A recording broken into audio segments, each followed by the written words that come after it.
Olá, bem-vindos a essa live semanal sobre, psicologia, aprendizado, cultura, filosofia. Boa noite, boa noite.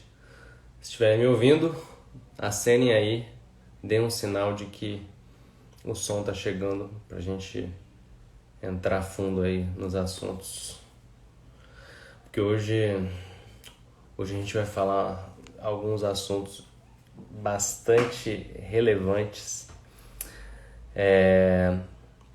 Essa semana eu vi uma escultura de um escultor argentino. Não, se não me engano ele é italiano e mora na Argentina. O nome desse escultor é Luciano Garbati. E depois anotem o nome e procurem essa estátua, porque ele fez uma estátua da Medusa, da mitologia grega. Então você vê a Medusa cheia de serpentes na cabeça, só que a Medusa está com um facão e a cabeça do Perseu na outra mão, né? E essa estátua, tão logo ela foi feita e a imagem dela foi divulgada, ela foi compartilhada por inúmeras feministas, né? E se tornou um símbolo da fúria feminista, né? A estátua do Perseu decapitado e a Medusa triunfante, né? Que se popularizou uma versão da história da Medusa, de que ela teria sido... que ela era uma sacerdotisa no templo de Atena, e então ela foi estuprada por Poseidon, certo? E pelo fato dela ter sido estuprada dentro do templo de Atenas, né? E ainda sendo a vítima, ainda assim Atenas a amaldiçoa, né? Então a Medusa, né, no entendimento de muita gente, representa, né, esse símbolo da mulher que foi injustiçada, né? Tipo, ela é a vítima e ela ainda é a condenada, né? E só que tem uma série de nuances da história que não estão sendo contadas, e inclusive, como se trata de uma história simbólica, né, todos os personagens envolvidos na história, eles primeiro não são pessoas, né, são forças, né? E no caso, a história, né, o simbolismo da história fica claro, né? E eu vou mostrar como que o símbolo da Medusa se conecta com uma série de outros símbolos da mitologia grega. Por exemplo, existe uma outra figura feminina que tem uma cabeleira de serpentes, que são as Eríneas, e elas aparecem na história de Orestes, né? E o símbolo da serpente também é um símbolo que vai aparecer bastante. Se vocês pensarem naquele símbolo, que é o símbolo da medicina, né? Que você tem um bastão, duas serpentes e as asas, né? Você tem um símbolo da serpente, você tem... o símbolo da serpente aparece em algumas representações da deusa Atena, quer dizer, é um símbolo muito relevante. Mas antes de aprofundar, né, na interpretação, na tradução psicológica do simbolismo da Medusa e da história do Perseu, porque não dá para você considerar essa história separado da jornada heróica do Perseu, porque no símbolo, tanto a Medusa, quanto o Perseu, quanto o rei, Zeus, eles são representações de aspectos, né, do seu psiquismo. E é assim que eles têm que ser considerados. Mas antes eu vou falar algumas coisas básicas a respeito dessa abordagem de psicologia, né? Por que a gente está falando dessa psicologia das motivações profundas, né? Por que é importante tratar desse tema? Quando a gente fala de técnicas de aprendizado, o que funciona, o que não funciona, tem um aspecto que é muito fácil você perder de vista, que são as suas motivações verdadeiras para estar fazendo alguma coisa, né? E todos os seres humanos do mundo, eles têm a capacidade de observar o seu íntimo e constatar suas próprias motivações. Quais são essas motivações? E muitas vezes, ao praticar essa observação íntima, nós constatamos que a nossa intenção ou um determinado sentimento que nós estamos tendo, ele não é um sentimento muito bonito, né? Às vezes você pode, né, observando o seu íntimo, constatar que você está com inveja de alguém, que você está torcendo para alguém ter um fracasso, né? Você pode se observar, né, tendo esse tipo de pensamento, esse tipo de sentimento, esse tipo de intenção, e você se envergonha de estar sentindo esse tipo de coisa, né? É uma reação natural você se envergonhar. Mas aí vem uma questão importante. Quando você constata que você tem uma intenção ruim, você tem um sentimento feio, né? Inconfessável, né? O que você faz diante disso? Né? Porque isso é uma coisa que fere seu amor próprio. Isso é uma coisa que fere a sua vaidade, seu orgulho, né? Você gostaria de ser, né? Uma pessoa mais elevada do que você, né? Tá vendo que você realmente é. Então, muitos de nós, todos nós, né? Vamos pro recalque. Né? A gente mente pra gente mesmo a respeito do que a gente está sentindo, do que está realmente se passando dentro da gente. Ao invés de olhar, constatar e falar, não, olha só, aqui eu estou sentindo, na verdade, estou sentindo inveja aqui, estou sentindo raiva, né? Estou olhando para uma pessoa, né, bem-sucedida, uma grande amiga minha, mas, pô, eu olho para ela e sinto inveja, torço para ela se dar mal, né? Então, o que é que acontece? O nosso psiquismo, né, a nossa história psíquica pode estar cheia dessas mentiras e dessas autoimagens lisonjeiras, né, a respeito de nós mesmos, que são mentirosas, que são fantasiosas. Só que o que acontece? Quando você está nessa situação de, né, mentira existencial a respeito de quem você realmente é, você não fica em paz com você mesmo. Né? Você não fica em paz, por exemplo, tendo um ressentimento de alguma coisa, de uma situação, e, né, você está mentindo para você mesmo, para fazer de conta que aquilo não existe. Você fica perturbado, você fica com o que Paul Diel chama de uma culpabilidade. No fundo você sabe que tem alguma coisa errada. E como é que você sabe que tem alguma coisa errada? Né? Por que a gente, né, se parar para pensar, né, é uma coisa, não é uma coisa óbvia, autoevidente. Né? Por que uma pessoa que mente para si mesma a respeito de como ela está se sentindo, por que essa pessoa se sente mal? Por que ela fica perturbada? E podia falar uma coisa muito interessante a respeito disso. Ele fala que existe aí um pressentimento de que existe um erro biográfico. Quando você mente para você mesmo a respeito do seu sentimento, a respeito das suas intenções, isso gera uma perturbação, uma culpabilidade, é porque em algum lugar seu, né, ou seu inconsciente, ou em algum lugar da sua alma, né, é mandado um sinal de que você está mentindo para você mesmo. E Paul já falou uma coisa muito interessante, e dentre esses autores que estudam a psicologia profunda, né, que tem a ver com essa observação das suas motivações verdadeiras, eu acho que eu não encontrei isso em Freud, absolutamente você não vai encontrar isso, mas eu não me recordo de ter visto isso nem no Jung, que é um cara que muitas pessoas reputam como, né, ele é um cara brilhante, um gênio, né? Mas Paul Diel fala que existe existe no ser humano um movimento, né? Uma tendência, né? Um chamado para você se tornar uma pessoa, para você evoluir. Existe um chamado para você evoluir. Agora, aí entra a questão, né? Em que consiste esse chamado para evoluir? Né? E por que quando você mente para você mesmo, você está indo contra esse chamado, você está indo contra essa vocação do espírito humano? E ele fala basicamente que essa tendência do espírito humano a evoluir é porque nós somos uma consciência. E a evolução da consciência é no sentido dela se expandir, de você tomar, né, consciência de mais e mais aspectos da realidade, né, ter clarevidência sobre o que as coisas são e como que o universo funciona, como ele está configurado. E isso inclui clarevidência a seu próprio respeito. Você quer se enxergar plenamente. Quando você conta para si mesmo uma mentira existencial, você está criando uma série de zonas escuras dentro da sua alma. Tem partes ali que brotam coisas feias e você não quer enxergar, né? Você não quer admitir para você mesmo que, né, você pode estar ressentido com uma pessoa porque né? Ela não correspondeu a uma expectativa que você tinha criado, ou que você está em inveja com alguém porque você percebe essa pessoa como sendo melhor do que você. Então, você não quer admitir, você conta uma mentira, então você deixa essas zonas escuras na sua alma. Só que existe essa vocação da alma, do espírito humano para você crescer, para você ampliar sua percepção, de você ter mais luz, mais clarividência sobre a realidade e sobre o que se passa dentro de você.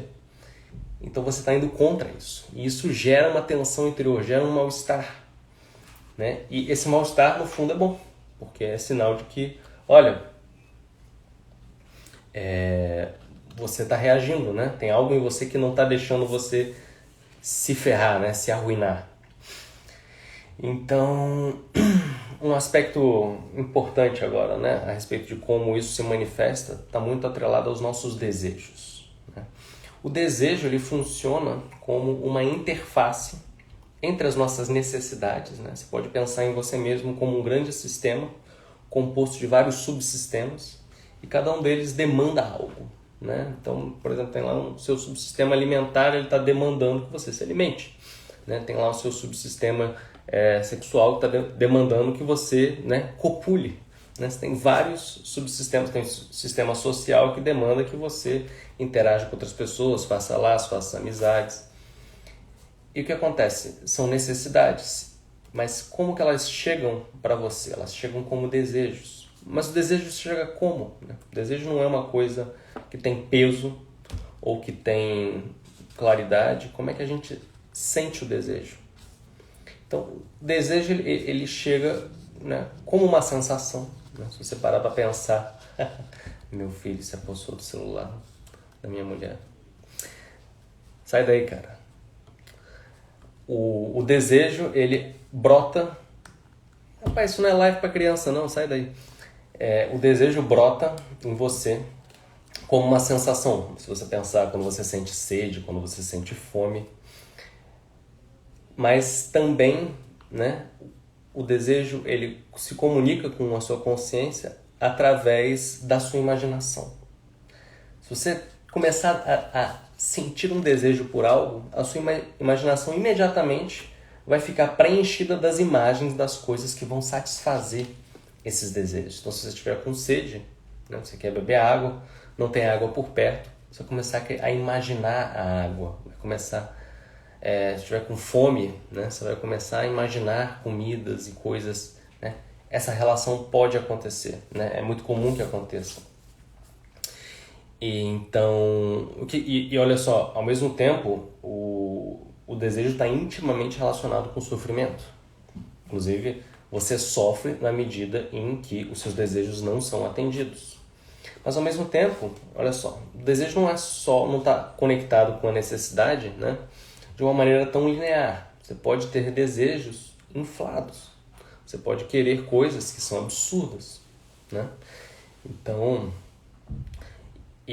por exemplo, você pode querer ser muito mais amado, sei lá, pelo público do que é razoável ou possível um ser humano ser amado, né? Digamos assim, uma vez eu vi um caso de um menino que queria ser músico e ele desenhava, olha que coisa impressionante, ele desenhava ele mesmo num palco e uma série de pessoas assim na plateia olhando embasbacadas para ele, né?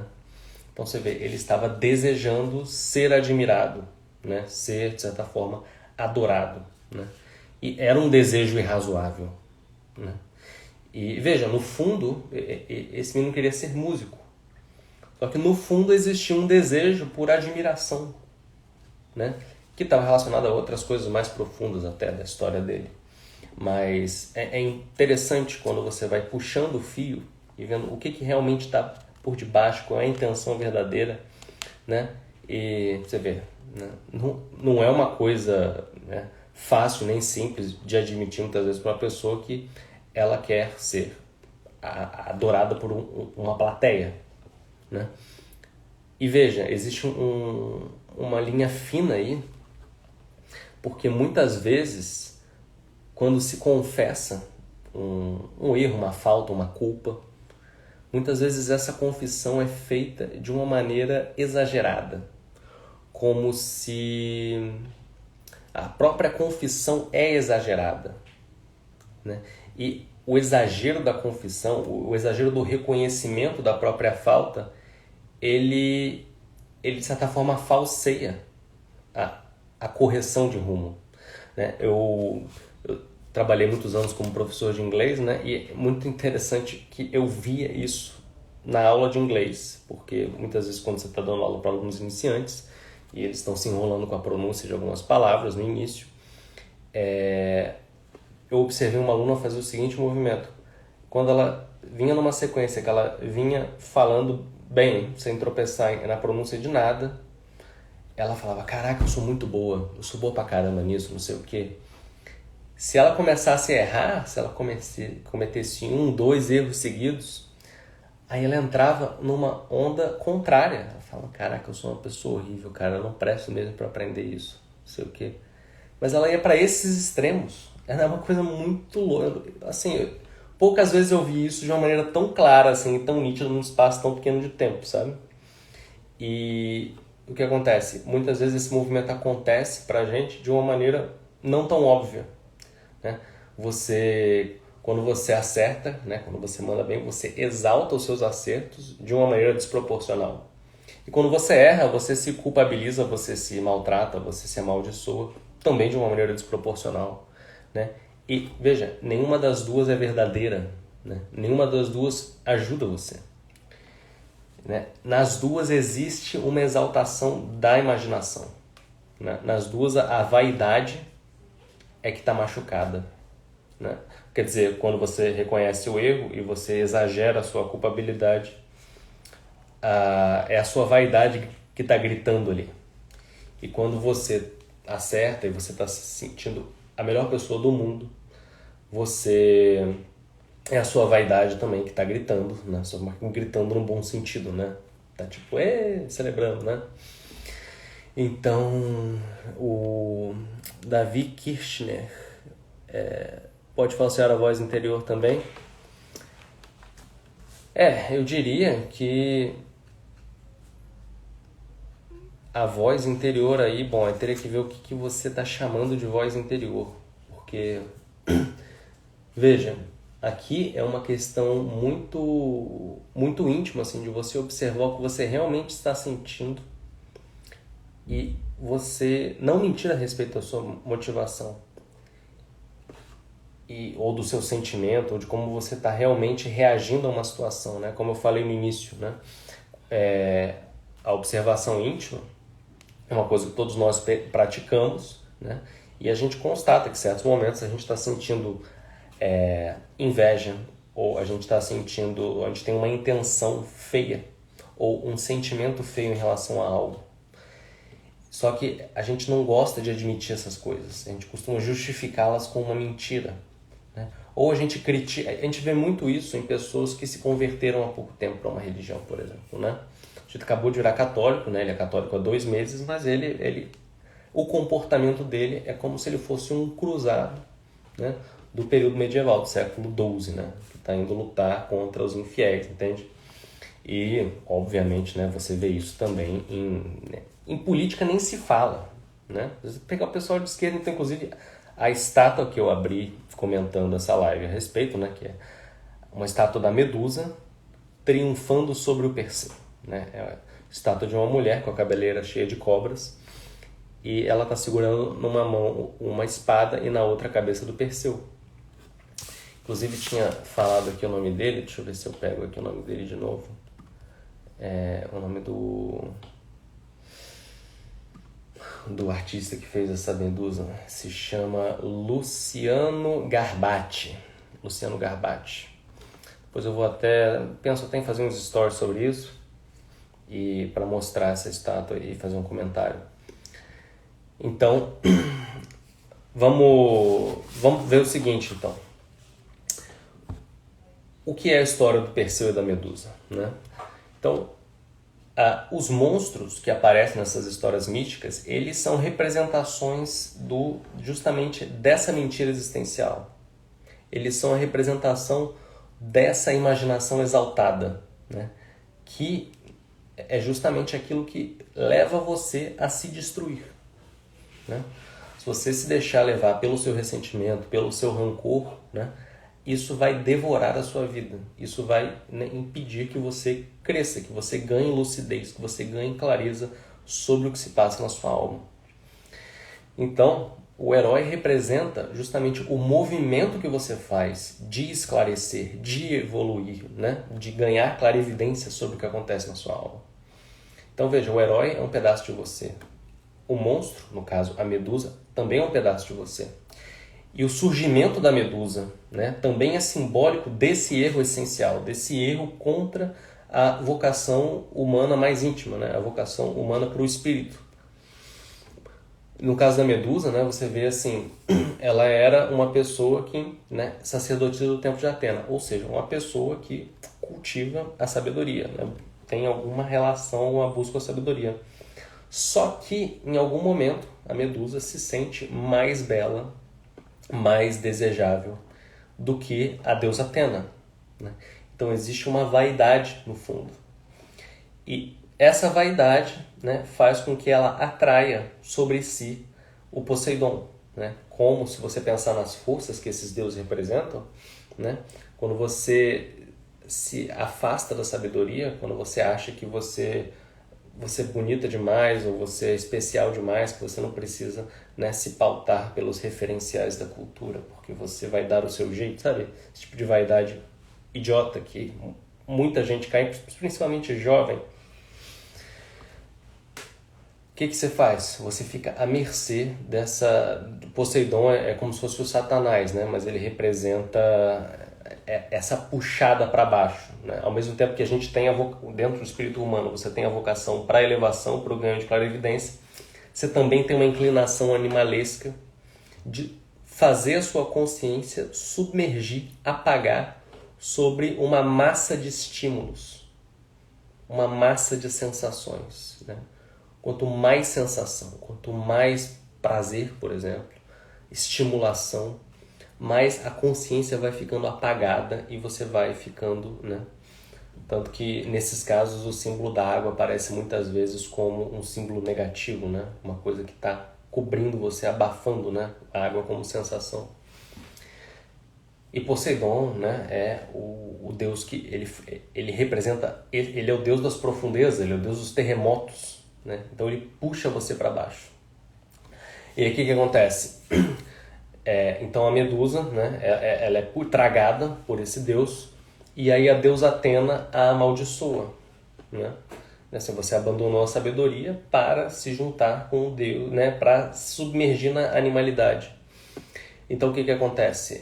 Ela é amaldiçoada com, né, a cabeleira de serpentes, e em algumas versões ela continua bonita, em outras versões ela fica monstruosa, mas dois traços são permanentes, né? A cabeleira de serpentes e o olhar que transforma as pessoas em pedra, né? Então veja, e a Medusa é uma de 3 irmãs, que é a Steno, Euríole e Medusa. São 3 que representam os 3 erros essenciais da vida humana, né? Quer dizer, tudo isso que eu falei, né? Esses caminhos por meio dos quais o ser humano pode se desviar da sua vocação essencial, da sua vocação espiritual, podem ser, um deles, a sexualidade, né? A busca pelo prazer, a perversão das relações sociais, e aí geralmente é por uma relação de dominação e tiranização das outras pessoas, e por um erro espiritual que se manifesta como vaidade, né? Você se achar uma pessoa melhor do que as outras, né? Ou, né, melhor do que você realmente é, né? Então, são as 3 irmãs, sendo que a Medusa representa esse erro em relação ao espírito, né? Essa vaidade exacerbada. E aí, o que acontece, né? Ela está escondida. O Perseu é uma pessoa, né? Se você pensar que o Perseu ele representa o movimento que nós fazemos no sentido de evoluir, de ganhar mais clarividência, de ampliar a consciência, né? Então, se o Perseu representa isso, veja, como que nasce... todo herói representa isso, né? Mas qual é a qualidade do Perseu? O Perseu ele é filho de Zeus, com a Danae, que é uma princesa. E Zeus, quando faz o filho nela, inclusive fiz um ato falho aqui, né? Quando ele faz o filho nela, o que ele vem como uma nuvem e ele chove, né? Uma chuva de ouro, né? Ele entra no aposento onde a Danae está como uma chuva de ouro. Então veja, é como se a sua intenção, né? O nascimento de Perseu é como se a sua intenção por alcançar essa clarividência, alcançar, né? Expandir a sua consciência, ela nascesse, certo? De algo legítimo, né? de um movimento legítimo, né? Do seu intelecto ativo, vamos colocar assim.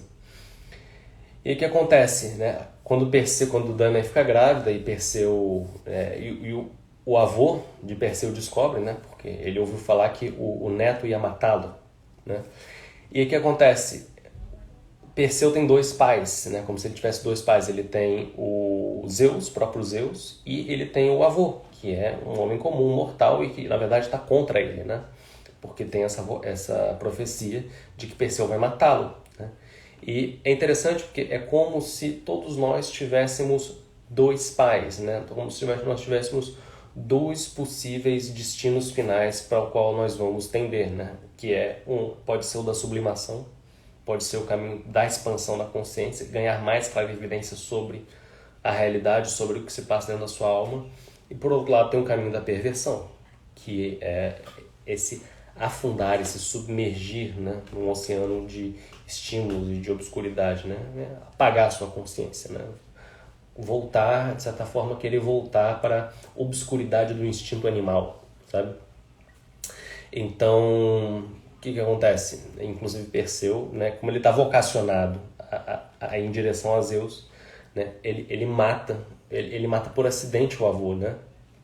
Mas isso eu vou contar no final da história. De qualquer maneira, o que acontece? É dada para ele a tarefa de ir matar a Medusa, né? Eu vou abreviar um pouco a história para também a gente não perder tempo com detalhes. Aí, o que acontece? Para matar a Medusa, o Perseu ele tem que conquistar algumas armas, né? Ele precisa de algumas armas que vão ajudá-lo nessa empreitada, e as armas são dadas pelas próprias divindades. Então veja, ele pega as sandálias de Hermes, né? E ele precisa das sandálias de Hermes para conseguir acessar a Medusa, né? E veja, Hermes é o deus da comunicação, né? Ele é o mensageiro dos deuses, e ele preside o comércio, né? Ele preside também a atividade dos ladrões, e essa sandália permite que ele voe, que ele seja muito rápido. Então veja, a gente pode associar a sandália com a aquisição de alguma competência relacionada à comunicação ou à maestria no pensamento. E ao mesmo tempo, ele recebe da deusa Atena o escudo, né? E o escudo vai ser absolutamente fundamental. E o fato dele ser orientado por Atena é muito emblemático, porque Atena foi, né, a Medusa foi justamente amaldiçoada por Atena. E agora é de Atena que ele recebe o escudo que vai ajudá-lo na empreitada de, né, matar o monstro. E o monstro, como a gente já sabe, é a imaginação exaltada, é esse erro em relação à própria biografia, em relação à própria vida. Bom, então, o que acontece? Eu já falei, né, inicialmente, sobre a cabeleira de cobras, que tem uma outra figura na mitologia que também tem essa cabeleira, que são as Eríneas. Elas aparecem na história do Orestes, né? Na Oreste, inclusive, é uma trilogia de peças de teatro, que eu não sei se vou lembrar o nome de todas, mas é Agamenon, acho que Coéforas, esqueci. Mas o que acontece? Né? Orestes, ele, na história de teatro, ele assassina a própria mãe. E, na verdade, ele tem que assassinar a mãe, porque a mãe matou o pai, ele tem que vingar o pai. Aí depois ele fica perturbado, né, pelas Eríneas que ficam... As Eríneas, elas são o símbolo da própria culpabilidade. E as serpentes na cabeça, veja, a serpente aí, ela representa aquela ideia insidiosa, né? A serpente, ela tem a ver com uma capacidade maledicente, né? Ou ideias, pensamentos maliciosos. Sabe como quando a gente fala em português que uma pessoa cheia de minhoca na cabeça, quer dizer, ela é cheia de ideia torta que orienta as ações dela? Então, se você pensar a pessoa cheia de minhoca na cabeça, né, e pensar numa mulher cheia de cobras na cabeça, né, é uma coisa mais ou menos parecida, né, pensar a medusa por esse viés. Então, a medusa, ela é o cerne da sua culpabilidade, né? Ela é enxergar a medusa é enxergar que no fundo é você quem virou as costas para a sabedoria e abraçou, né, esse impulso de submergir a sua consciência, afundar a sua consciência em obscuridade. E o que acontece? Olhar para a medusa, né, constatar que no fundo das suas ações existe esse erro, né, existe, né, essa escolha, é uma coisa muito dolorosa, né, constatar toda a sua feiura, basicamente, né? Isso é uma coisa que faz a sua vaidade gritar e se doer. E o que acontece? Acontece como eu falei no início, né? A sua confissão é exagerada. Ela neutraliza o poder da própria confissão. Então, tanto que Perseu não olha diretamente para Medusa, porque se ele olhar, ele vai ficar nessa paralisia, né? De, eu sou maravilhoso, não sei o que. Não, eu sou terrível, não sei o que. Eu sou uma pessoa cheia de erros, não sei o que. Mas também, né? Poxa, minha vida foi muito difícil, não sei o que. No fundo, eu sou uma pessoa que sofreu mais do que todo mundo. Petrificação. Essa é a petrificação da psique. Você fica preso nesse círculo de justificativas. E você não sai do lugar. Só que Perseu ele olha para a Medusa refletida no escudo de Atenas, num espelho. E o simbolismo aí é de que quando você olha para aquilo, não diretamente, mas refletido numa superfície, né, você consegue enxergar a verdade da coisa. O espelho é sempre, ou quase sempre, né, aparece nos mitos como um símbolo da verdade, né, como assim, uma superfície que mostra para você a verdade. É uma coisa que as próprias histórias mitológicas e as fábulas funcionam muito dessa maneira, né? Por exemplo, uma vez eu estava conversando com uma amiga e ela estava me dizendo que nunca ia casar, que casar não era para ela, que isso era uma instituição, né, defasada, não sei o que, bababá. E assim, eu achei estranho porque quando eu a tinha visto em alguns momentos anteriores, estava muito interessada em namorar com pessoas que ela estava saindo. Mas aí naquele momento ela estava me falando aquilo, né? E eu vi que ali no fundo tinha uma mentira. Aquilo não era verdade. Eu não quero casar nunca mais, casar uma instituição retrógrada, blá blá. Mas o que acontece, né? A gente sabe, né? Se eu falasse isso abertamente dessa maneira como eu falei aqui agora, a reação dela poderia ser de não é nada a ver, não é nada disso, não sei o quê, né? O que você está falando isso de mim? Mas aí eu consegui ter como é que eu posso dizer? O estado de alerta na hora de contar uma história para ela. Que é uma história, uma fábula de Esopo, que é a raposa e... acho que é a raposa e o pêssego ou o cacho de uva. É uma fruta. O que acontece? A raposa estava na beira de uma árvore tentando pegar, né, um cacho de uva, né, que estava no alto lá da parreira. Estava pulando e não conseguia pegar o cacho de uva. Aí a raposa se cansa, vira assim e fala: essa uva aí é horrorosa. Quem precisa comer uva? Essa uva nem é uma fruta tão boa assim. É uma porcaria de fruta, não sei o que. E aí ela vai embora. Aí quando a raposa está indo embora, ela ouve um barulho. Algo caiu da árvore. E a raposa falou: é o cacho-uva. Quando ela ouviu aquele barulho, imaginou que era o cacho-uva que estava caindo, ela saiu correndo. Chegando lá, era só um tronco.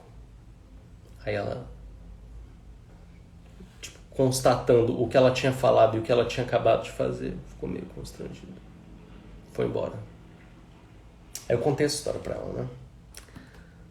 Aí ela riu e falou assim: o que você está querendo dizer com isso? Eu falei: você sabe o que eu estou querendo dizer com isso, né? Você não é burro, né? E nunca mais a ouvi falar que não queria se casar ou que casamento, né? Inclusive, acho que ela foi fazer terapia depois disso. Que é uma boa solução, né? Então, veja, né? Quando Perseu ele mata a Medusa, né? Ele corta a cabeça dela, quer dizer, ele adquire um domínio, né? Ele guarda a cabeça da Medusa num saco e ele, em diversos momentos posteriores da história, ele usa, né? Ele saca a cabeça da Medusa para petrificar, né? As pessoas. Quer dizer, como ele olhou no cerne da alma humana, como ele, como é que eu posso dizer, adquiriu um domínio, né? Como se ele tivesse alcançado uma espécie de iluminação, né? Sobre o erro essencial do ser humano, ao mesmo tempo, né? Como isso está no cerne de todas as pessoas, né? Mostrar a cabeça da Medusa é mostrar para as pessoas o seu próprio erro, né? E é uma coisa que, né, fez o Perseu prevalecer em todas as situações, né, todos os confrontos que ele encontrou. Inclusive, é muito emblemático que depois disso ele salva a Andrômeda, que era uma mulher que, por vaidade, também a mesma coisa da vaidade. Você vê que a vaidade é o tema da história do Perseu. Por vaidade, ela se sentiu mais bela e mais, né, maravilhosa que as nereidas do mar. E aí ela, né, despertou a fúria, né, das entidades marítimas e estava indo um monstro marinho devorá-la. E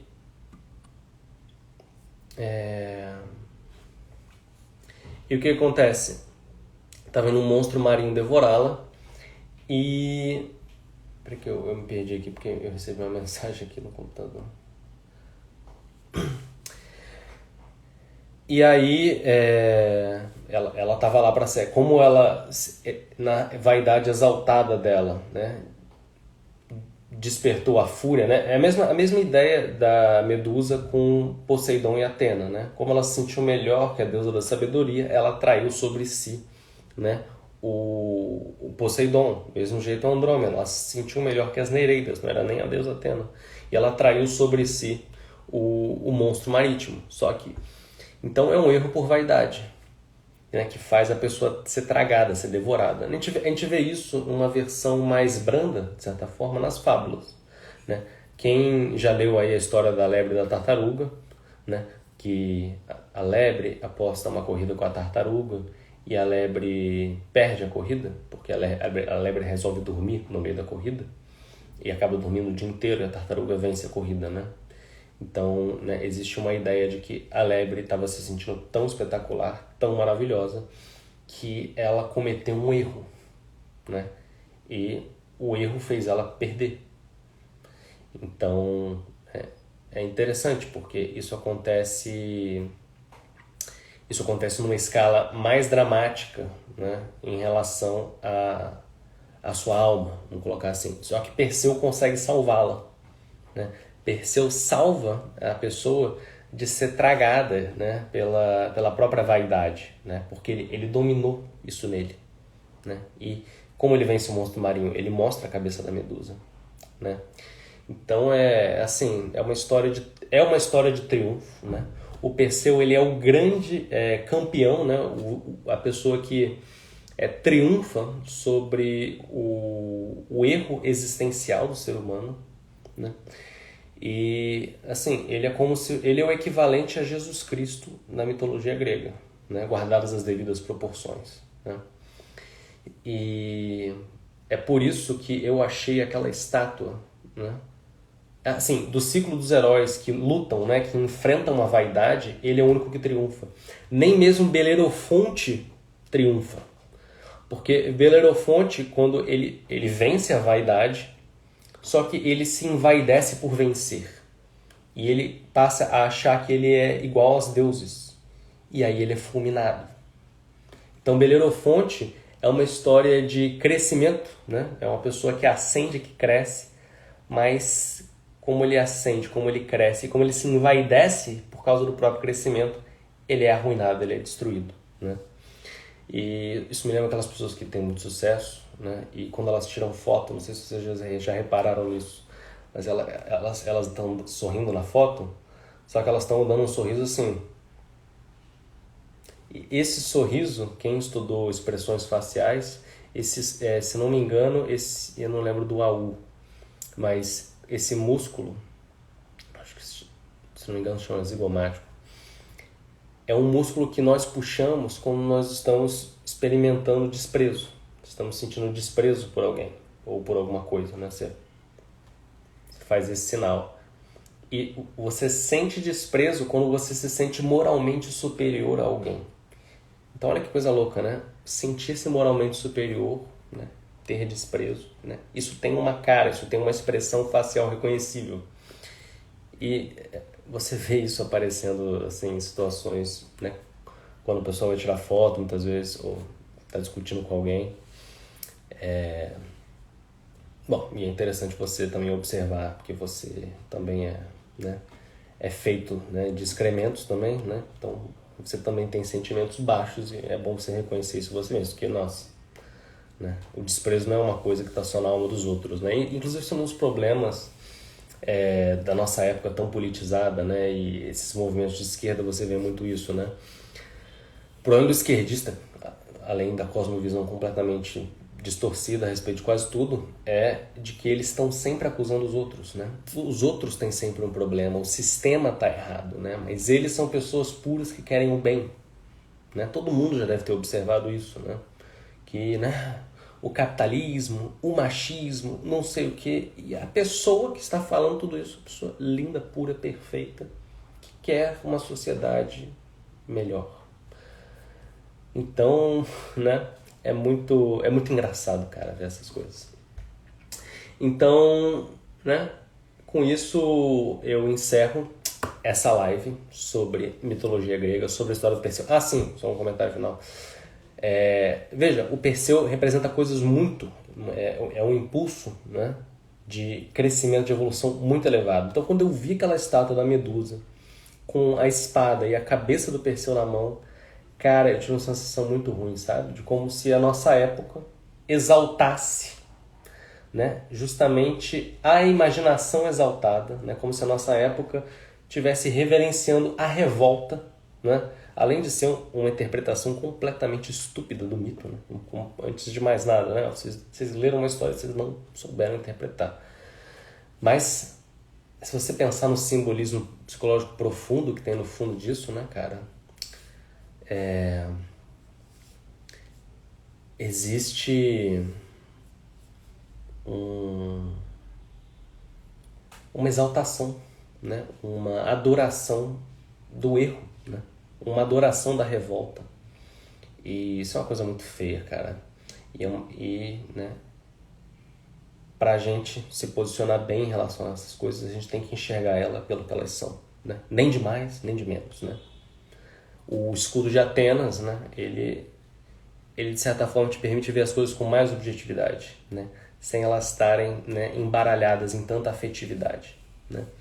Isso que a gente deve buscar, né? Esse mito deve inspirar, né, em nós esse impulso, né, que o Perseu representa, esse impulso de crescimento e expansão, que é uma coisa que nasce de nós, né, diretamente do alto, né, como se fosse uma chuva de ouro. Então, com essas palavras eu encerro. Quero agradecer a todos aí que acompanharam e vamos falar ainda bastante de mitologia grega esses dias, viu, pessoal? Fiquem com Deus e boa noite. Sim, vou postar a foto nos stories. Vou postar.